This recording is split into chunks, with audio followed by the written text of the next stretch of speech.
places for a post-Sinulog Grand Parade Party is here at Ayala Center Cebu. But later we're gonna watch their fireworks here, so it's really an amazing all to spend time after Sinulog.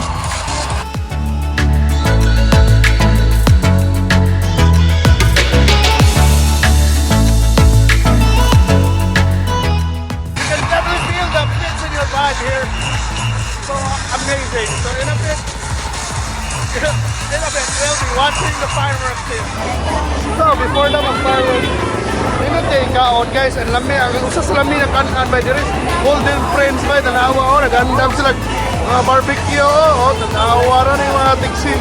Wapo kayo mga tiksin ba kayo? Pareho kagwapo silang sinugba. Correct. Wapo sa kanagsugba. Correct. Oo na. Hindi apa.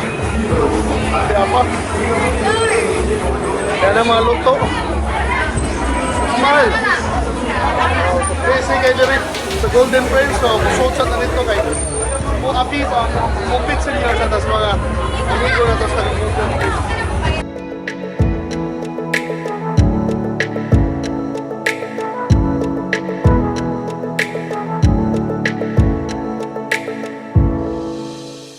Guys, I really love the fiesta atmosphere at Golden Friends Hotel. In a bit, mag-dinner tag barbecue here. In a while, balik na sa Tanito Blackout for the fireworks. So, dinner sa ta.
Every change has a reason.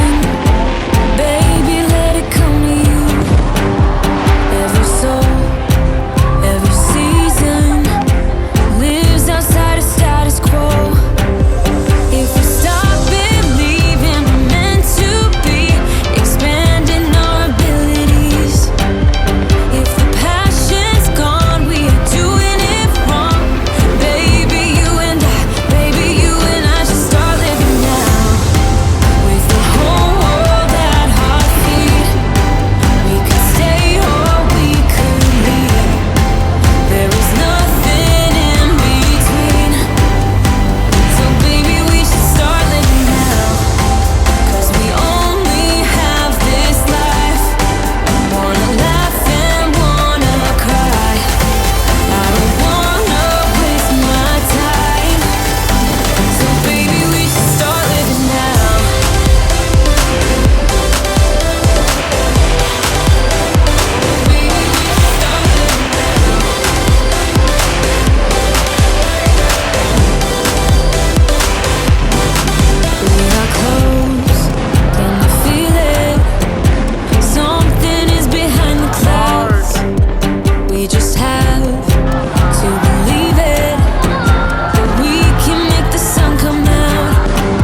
Wow, that was awesome, guys.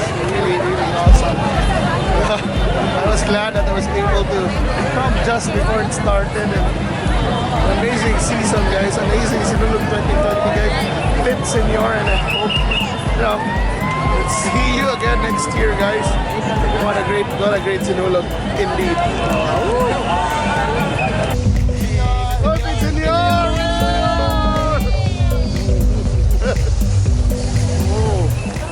Hi, hi, Pit Senyor! Oh, it's time to walk home. A lot of Pit Senyors.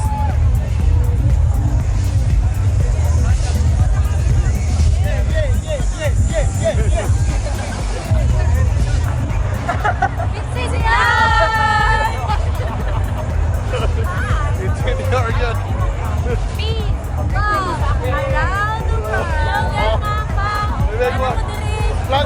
Lagi mong channel.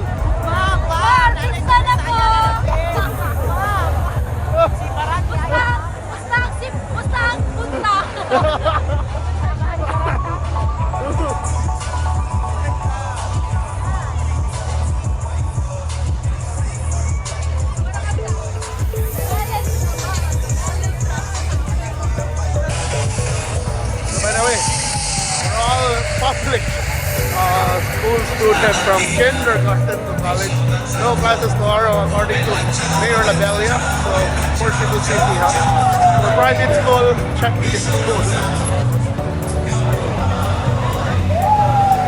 I really had fun this Sinulog, guys. It's been an amazing fireworks display, and I had to walk home. But the nice thing about Sinulog, there are more than like 10,000 people walking the same way as me. It was drizzling a bit, so I had to pass by 7-Eleven to buy some fluids. But all in all, it's an amazing day and quite tiring. I walked a lot, I guess, but yeah, all for Santo Niño and all for Sinulog and all for Cebu.